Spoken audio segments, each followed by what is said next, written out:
He is Jordan Belfort, an innocent young man who entered the world of the stock market with no malice. However, when he realized he could become a millionaire, get women, yachts, cars, and throw extravagant parties, he began to change. He no longer cared about scamming his clients through dishonest practices. He started cheating on his wife, who had always supported him, with a very different kind of woman, and began using increasingly stronger substances. This leads us to ask, does money change you, or does it simply reveal who you always were deep down? To answer this question, we must look at Jordan's beginnings. That is, before the money. Belfort states that from a very young age, he dreamed of being rich, which drove him to pursue this ambition by entering the world of Wall Street.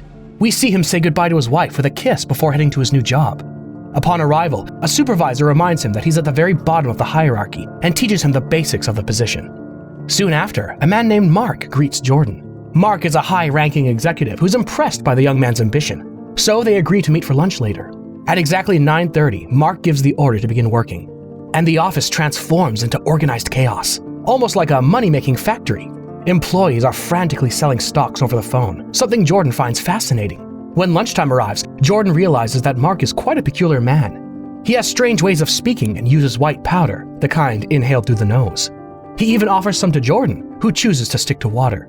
During the meal, Jordan thanks Mark for the opportunity and tells him he's excited to work there, as he believes stockbrokers make money while helping clients improve their finances. However, Mark reveals a harsh truth. On Wall Street, no one really knows whether the stocks will go up or down, and it doesn't matter. The only thing that matters is selling stocks to clients at all costs, because brokers make commissions on sales. The percentages are small, but when selling hundreds of thousands of dollars worth, commissions make them rich. It all depends on how good you are at selling. Just 6 months later, Jordan completes his probation period and is ready to conquer the world as a stockbroker. But on his very first official day, the market suffers one of the worst crashes in its history. This collapse causes many firms to shut down, and Jordan is fired. Despite everything, Jordan doesn't give up. With his wife's support, he finds another job as a broker at a company very different from his previous one, but one that's about to make him a millionaire. The reason Jordan was fired, and the firm he was about to work for closed, is due to a historic moment known as Black Monday. Years before this tragedy, the financial markets had grown impressively. Between 1982 and 1987, the Dow Jones Index had more than tripled in value, driven by favorable economic policies, foreign investments, and an almost blind optimism among investors who were convinced that the markets would continue rising without pause. However, this confidence led to the overvaluation of many stocks, creating a sort of bubble. Everything came crashing down on October 19, 1987, when the stock market experienced the largest single-day drop up to that point. The Dow Jones Index plummeted by 22.6%. This collapse triggered panic among investors, who began to sell off en masse to limit their losses. What followed was a phenomenon called the herd effect. People acted irrationally, copying each other's actions instead of calmly evaluating the situation, which caused the market to plunge even further. This chaos marked the closure of many major brokerage firms and left Jordan unemployed at the very start of his career as a broker. However, Black Monday didn't just bring uncertainty, it also created opportunities. Many small firms took advantage of the vacuum left by the Wall Street giants. This financial chaos laid the perfect groundwork for Jordan to eventually found Stratton Oakmont and begin his meteoric rise in the world of markets, something we're about to witness. Just a quick pause to say that if you're enjoying this video and haven't subscribed yet, please consider subscribing. It would mean a lot and really helps me keep making more videos and content like this. Alright, let's get back to the story. Unlike Jordan's previous workplace, this firm has no men in suits, no screens with graphs, no sophisticated computers, but it offers something unique: enormous commissions. At his previous firm, commissions were 1%, but here they're 50%. Jordan is stunned when one of the workers explains this to him. He also tells him that these stocks are basically garbage, but there are people naive enough to buy them. Realizing the massive potential of these commissions, Jordan gets to work immediately. Using all the tricks and sales tactics he learns at his previous job, he starts to sell stocks. With his extraordinary way of speaking, he convinces a poor client to invest in a supposedly great aerospace technology company, when in reality, it's a business operating out of a garage that will probably go bankrupt in a few years. Jordan sells this garbage, despite the client explicitly telling him he hasn't even finished paying off his mortgage. Thanks to his skills, Jordan sells an impressive amount of stock, cuts the check, and earns a lot of money through commissions. The other workers are astonished and applaud him for this. But Jordan is just getting started. He continues selling worthless stocks to poorly informed clients for weeks, racking up substantial profits. With the money he earns, he buys a sports car that catches the attention of a man named Donnie. Donnie approaches him to chat. He mentions that they're neighbors and asks what Jordan does for a living and how much he makes. Jordan pulls out his check from the previous month, which shows an amount of $70,000. Upon discovering that Jordan's a millionaire, Donnie quits his job and joins Jordan's venture. Over time, the two become close friends. Donnie is a peculiar character with extravagant habits, including a fondness for mind-altering substances. Nevertheless, he is ambitious and soon proves to be a good salesman. The two decide to partner up and rent an auto repair shop to become independent and start their own firm. Very cleverly, they decide to recruit workers with sales experience. Most of them come from the business of selling weed and other substances, but Jordan sees their potential. He teaches them his philosophy. As salesmen, they must create a need for the clients to make them buy, regardless of whether what they're selling is a good investment or not. And without considering that many times they're dealing with middle-class people who truly need that money for other purposes. The project turns out to be a resounding success, and over time, the company grows. The brokers get better and better, and Jordan becomes increasingly wealthy. During a meal, Jordan's wife asks if he feels any remorse for selling worthless stocks to people who need the money, suggesting it would be better to target the wealthy who wouldn't suffer as much from losing a few $1,000s. Jordan replies that he feels no guilt, but the conversation gives him an idea. Jordan knows that rich people won't buy the kind of stocks he's selling because they have more experience and can easily tell they're bad investments. So he devises a plan to change that perception. He decides to rebrand his firm with a much more sophisticated and prestigious name, Stratton Oakmont. He also trains his employees to speak in a way that appeals to wealthy clients. In addition, he standardizes a structured sales script for phone calls and requires that all employees lie about their names and titles, claiming they're vice presidents of the company to project an image of authority and trust. And as the second part of his strategy, when making calls, the salesmen begin by offering a few shares of well-known and reliable brands to gain the client's trust, such as Apple or Microsoft. And once the client is convinced, they add large amounts of worthless stocks to the package, infiltrating the totals and securing enormous commissions for the firm. The plan works flawlessly. The clients buy without suspecting a thing, and Jordan can't help but mock their naivete, even flipping them off as they're about to finalize the purchase. At Stratton Oakmont, everyone knows what they're doing is wrong, but the money is so abundant and seems to come so easily that any sense of morality completely disappears. With this new strategy, Jordan manages to grow his company exponentially. What was once a garage becomes a large office floor. Now there are hundreds of employees making millions of dollars, and Jordan, as a gesture of thanks, throws extravagant office parties. These parties are full of excess substances and prostitutes for everyone. However, this rapid and uncontrolled growth puts Stratton Oakmont in the crosshairs of regulatory bodies and the FBI, which begins investigating him for financial fraud and money laundering. Shortly afterward, one of the country's most prominent newspapers publishes an article about Jordan, using him as an example of excess and lack of ethics in the financial world. Although his wife tries to calm him with affection, Jordan is furious upon reading the article. Curiously, what seemed like a negative blow turns out to be a good thing. The article sparks the interest of aspiring stockbrokers who begin flooding Stratton Oakmont looking for work. Within a few months, the firm doubles in size. They move again to even larger offices, and the money continues to pour in. The new offices become complete chaos, a real madhouse. Employees scream, smash things, and even keep exotic animals as pets. There's also constant use of white powder, and the situation reaches such extremes that Jordan declares the bathroom a free zone for sexual activity between 9 in the morning and 7 at night. At this point, Jordan hires his father, Max, as head of accounting. However, his personal life begins to deteriorate even further. Not only does he frequently cheat on his wife, but he also plunges into the world of sedatives. Despite this, he remains focused on his main goal, growing his company and amassing more wealth. This obsessive behavior over money can't be fully understood without considering the historical context in which it takes place. So pay attention. The 1980s marked a period of explosive growth in the markets, in part due to the deregulation of the previous decade. It was during these years that the figure of the yuppie was born. Young urban professionals. They could be defined as individuals obsessed with wealth, success, and excess. It was an era defined by the iconic phrase, "greed is good," popularized by the 1987 film Wall Street, which, though intended as a critique, ended up becoming an aspirational motto for many. Because of this entire culture, on Wall Street, money stopped being merely a means to an end.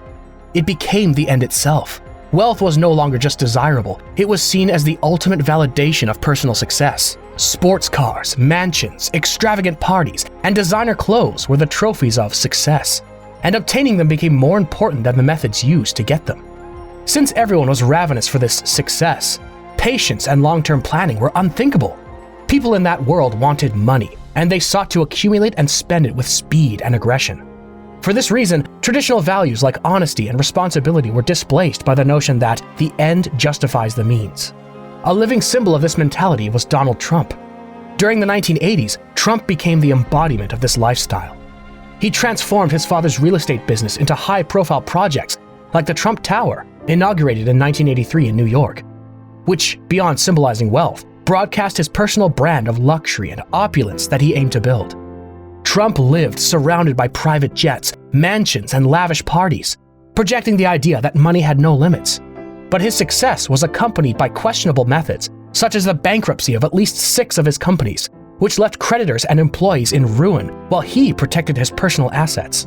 Another one of his major fraudulent scandals came to light in 2016, when the New York Times revealed that Trump had reported losses of $916 million in 1995, which allowed him to avoid paying federal taxes for nearly 2 decades. Like the brokers on Wall Street, Trump embodied the mentality of winning at all costs. His lifestyle was a reflection of the values of an era that celebrated excess, regardless of the harm caused to others. With this in mind, it becomes clear that Jordan Belfort was not some uniquely deranged outlier. Rather, his way of doing things, his rise, and the culture of Stratton Oakmont were not exceptions. They were examples of what was normal within a collective mindset that glorified money above all else. During a corporate party at a grand mansion, Jordan spots a beautiful girl from afar named Naomi. She's tall, has blonde hair, and she has a boyfriend. Although Jordan also has a partner, he decides to ignore that and walks down to flirt with Naomi, in front of her boyfriend and in front of his own wife. A few days later, he invites her out, and what begins as a simple date ends up in Naomi's apartment. Although she says they're just going up for tea, they end up having sex. But things don't end there. They develop into a romantic and secret relationship. Jordan's life seems perfect to him. Everything is fun, money, and white powder. Until one day, Jordan is caught by his wife just as he's about to have sex with Naomi in a limousine. His wife, filled with rage, hits him and throws him out of the car. Through tears and struggling to breathe, she asks him how he can do such a thing to her. In deep pain, she tells him that he's no longer the Jordan she fell in love with. He's a completely different person. When I saw this scene, besides feeling terrible for Jordan's wife, one question came to mind. Does money change people, or does it simply reveal who they really are? In a few moments, I'll share my opinion on that. A few days later, Jordan signs the divorce papers and moves Naomi into his apartment. At the same time, he starts getting involved in bigger business deals, but with much shadier practices. He begins artificially inflating the value of stocks and then selling them off before the price crashes, taking advantage of unsuspecting buyers and earning massive amounts of money. This technique is known as pump and dump, and it's illegal. Meanwhile, the FBI investigations into irregularities at Stratton Oakmont intensify. Agents begin visiting the offices, checking that all the paperwork's in order. However, this doesn't stop Jordan, who doubles down on illegal practices. Now, his firm manipulates the prices of stocks from companies that are about to go public. Before one of these operations, Jordan turns to the camera and, with an arrogant smile, asks, "Was this legal?" "Absolutely not. Fuck no. But we were making more money than we could spend."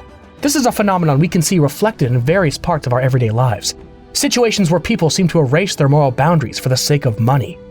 Here, we're talking about the unethical practices bordering on illegality. But in more extreme cases, people have been capable of committing atrocious acts, such as depriving others of their freedom or even ending their lives, motivated solely by the promise of financial reward. In fact, something many criminals have in common is that the first time they commit a violent crime for money, they feel a deep sense of guilt, as if their principles are still trying to hold on. But once they see the money and realize how easy it is to get it this way, something changes. Money begins to act like a kind of anesthetic, numbing remorse and dulling those moral lines that once seemed unbreakable. The question here is, do we all really have a price? Well, the answer is complicated, but part of it can be found in a phenomenon called moral flexibility. In the case of Jordan Belfort, we see how this moral anesthesia also takes shape. At the start of his career, Jordan doesn't appear to be corrupt. In fact, he sincerely believes he can sell stocks and help his clients. But as he realizes the immense amount of money he can make by manipulating the market, and as he sees people like Mark doing it as a matter of routine, his notions of right and wrong begin to shift. The massive financial rewards he receives allow him to justify his actions by numbing his morality, to the point that deceiving his clients is no longer a moral dilemma, but becomes a daily habit. Each time he earns more, his perception of his own actions softens. His luxury and success become his new reality, one he uses to convince himself that he deserved everything he has. This phenomenon of moral flexibility is supported by studies such as one from the University of Cambridge, titled Norms and the Flexibility of Moral Action. This work explains how human morality is not rigid, but adjusts depending on context and social influences. That's why I wanted to first talk to you about the historical and cultural context of 1980s America, with its culture of maximizing profit at all cost, which provided a perfect framework for normalizing questionable practices. If everyone around him was engaging in similar actions, deceiving and manipulating clients didn't seem so bad.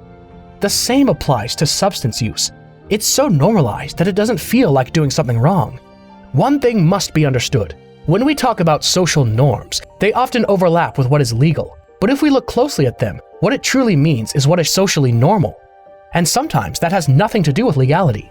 Feelings of guilt tend to arise when someone steps outside of a social norm, regardless of whether the action is legal or not. The example we're seeing in the film is a clear demonstration of how social context can justify behaviors that would otherwise be unacceptable.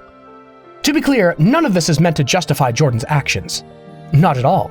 But I do think it's important to understand how his context may have softened the way he perceives his behavior.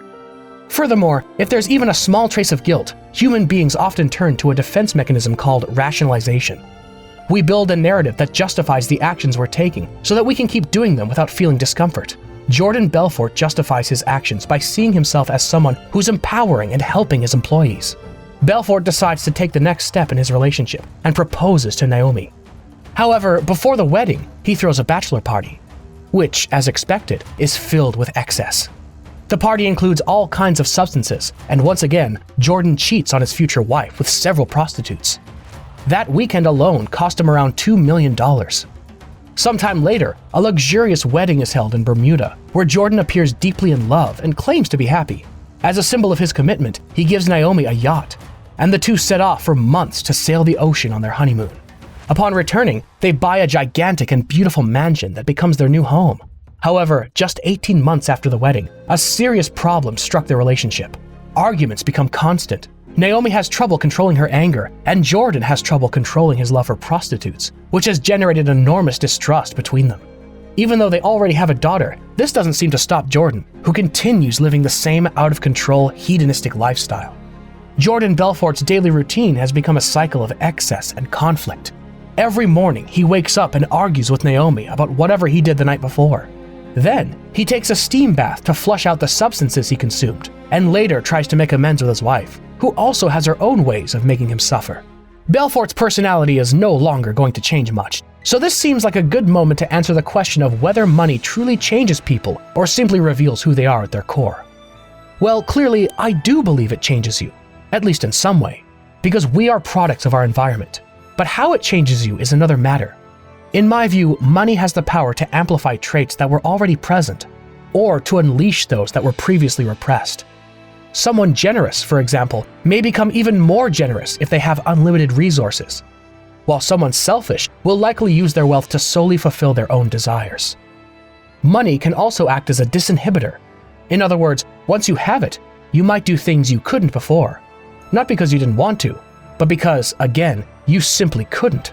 In Jordan's case, his ambition was evident from the very beginning of the film, and once he faces no limitations thanks to money, that ambition evolves into unchecked greed.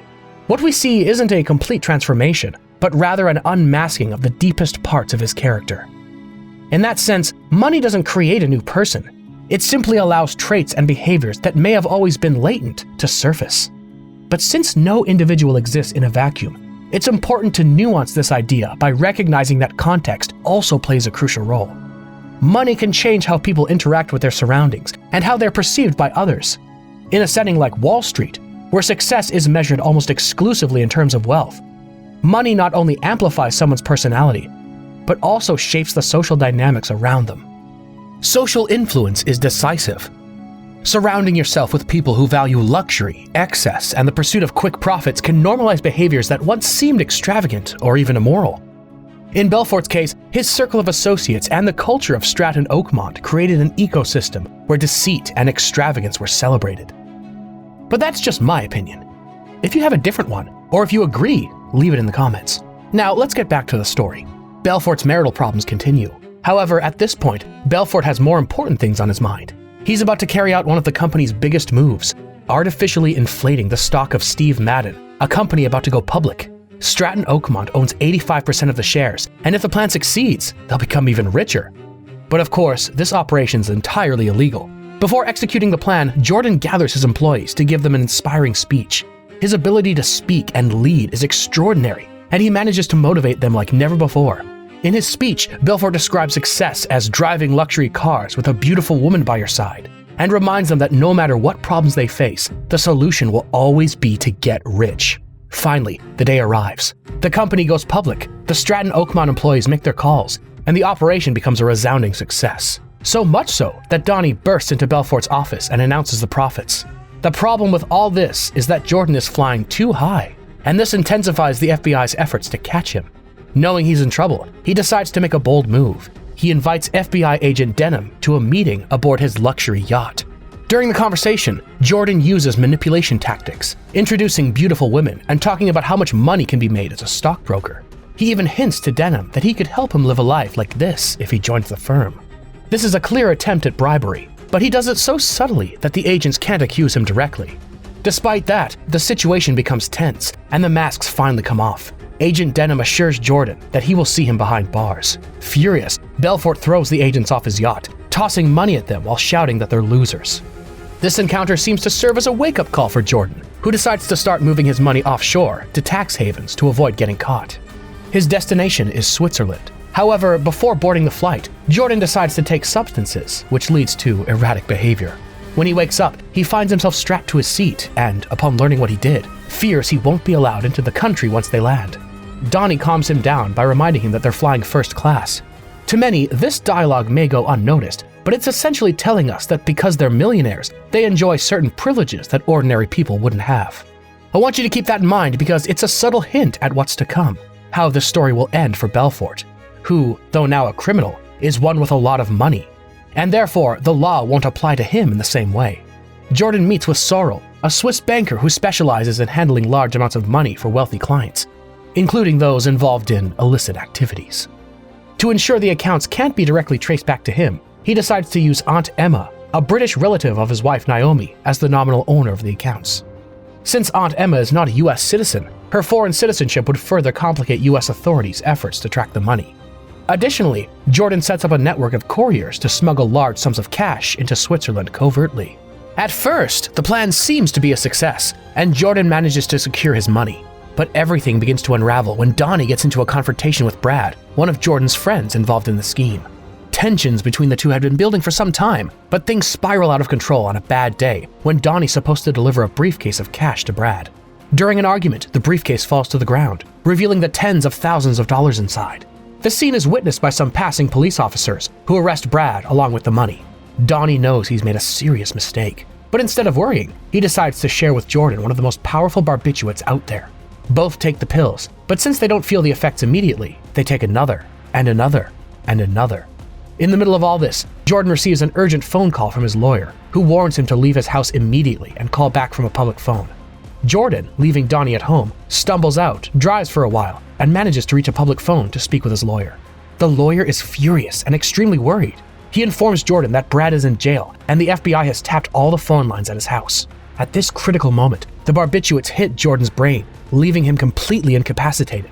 Jordan barely crawls back to his car. Twisting and straining, he manages to get inside. But just then, his wife calls to inform him that Donnie is saying incoherent things over the phone to the Swiss banker who's helping them with the fraud.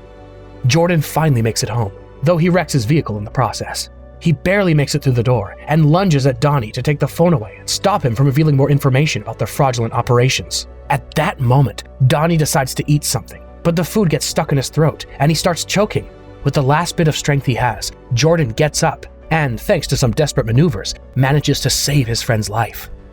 Days later, Jordan's lawyer tells him it's only a matter of time before he gets caught. He advises him to negotiate with the authorities, plead guilty to some charges, pay a substantial fine, and close this chapter of his life. His father also tries to talk sense into him, reminding him that he already has more money than he'll ever need to live comfortably, as well as a beautiful wife and lovely daughter. Finally, Jordan appears to make a decision. He gathers all his employees to announce that he's stepping down from the company. However, at the last second, he changes his mind. He declares that he won't sign anything and he's not leaving Stratton Oakmont. His employees erupt in cheers and celebration, but his father, Max, is furious. This decision reaches the ears of Agent Denham from the FBI, who realizes that Jordan has sealed his fate. He now has a green light to go after him, marking the beginning of the end for Jordan Belfort. The next dominoes to fall in Jordan Belfort's life are the owner of Steve Madden and Aunt Emma. While on his yacht in Italy, Jordan receives a call from one of his employees. He informs him that the owner of Steve Madden, the man who helped with the massive fraud, has started selling his shares to cash out, knowing that Jordan's situation is on the verge of collapse. He also tells him that Aunt Emma has suddenly passed away, leaving $20 million in her Swiss bank account, dirty money from Jordan's company. The Swiss banker contacts Jordan and warns him that if he doesn't want to lose all the money, he must travel to Switzerland the next day. Although Naomi is devastated by her aunt's death, Jordan isn't willing to lose that money. He orders the yacht's captain to sail toward Monaco, from where he plans to continue the journey by car to Switzerland. However, a colossal storm surprises them in the middle of the sea, putting everyone on board in danger. Belfort decides he won't die sober and assigns his friend an impossible mission: to search for pills amid the brutal waves crashing against the yacht. Just when all seems lost, an Italian helicopter arrives and rescues everyone. They offer food, water, blankets, and even celebrate with the crew, knowing they're safe. On the new vessel transporting them, Jordan looks out the window and watches as a plane he had chartered explodes into 1,000 pieces, killing its entire crew.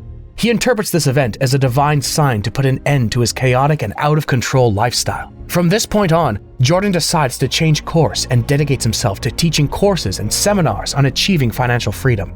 However, the FBI manages to gather enough evidence to indict him, and he's arrested while filming a commercial. Jordan's situation is now dire. Initially, he's sentenced to house arrest and ordered to pay a massive fine. However, the FBI continues to pursue the case and reveals to Jordan that he's practically done for. They have solid evidence of his crimes, and he faces at least 20 years in prison for money laundering.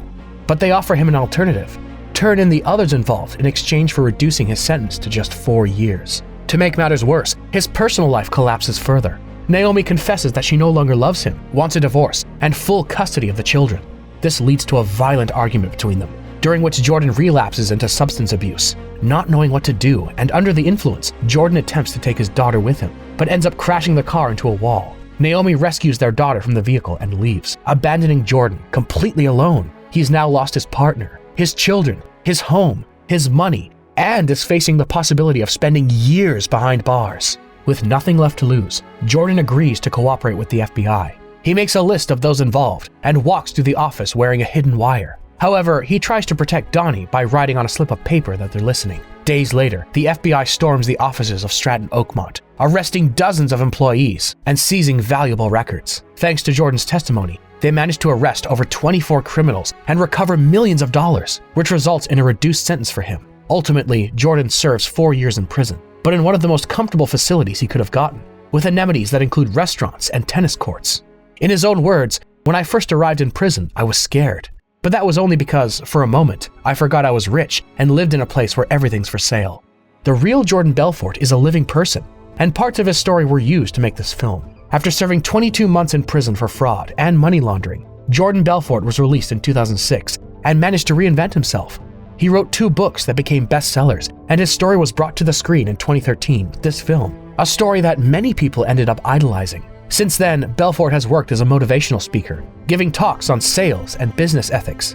Although he was ordered to repay around $110 million to his victims, critics point out that he only repaid a fraction of that amount. Today, he lives comfortably thanks to book sales, seminars, and royalties from the movie. This is where we need to pause and ask ourselves, should Jordan Belfort be idolized for his ability to become rich, considering everything it took to get there? Or is he simply another criminal, wrapped in the glamour of his excesses? White-collar crimes, like Belfort's frauds, are committed by individuals in privileged positions with access to sophisticated resources. Unlike a common robbery, they don't involve direct violence, but their impact can be broader and more devastating. leaving victims in financial ruin and depriving governments of essential resources for public services. If we compare, for example, a thief who robs a store, the damage seems more tangible and direct. Immediate financial loss, psychological trauma for the victims, and a sense of insecurity in the community. The motivation behind these crimes is, most of the time, tied to necessity, hunger, poverty, or extreme circumstances. Let me be clear, this does not justify those actions, but it does provide context to understand them. Now, let's focus on white-collar crimes, such as systematic tax evasion or the embezzlement of public funds by a politician.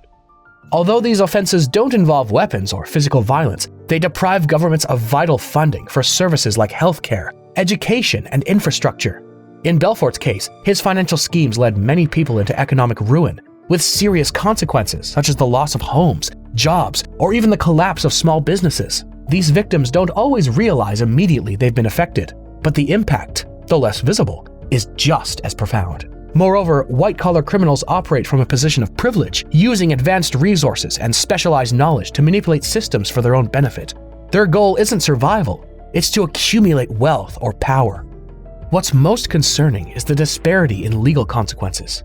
While an average thief faces long prison sentences, social stigma, and limited opportunities for reintegration, white-collar criminals often negotiate favorable deals, serve shorter sentences, and in many cases, retain part of their wealth. Jordan Belfort, for instance, served only 22 months in prison, and to this day maintains a very luxurious lifestyle. What do you think about the punishments for this type of criminal? Do you find them fair, or do you think they should be more severe? And what's your opinion on Jordan Belfort? Do you believe he's a figure worth idolizing? Or do you think his unchecked ambition and life of excess serve more as a warning? Thanks for staying until the end of the video. Don't forget to subscribe and share it with a friend who you think might enjoy it. And you and I'll see you in the next one.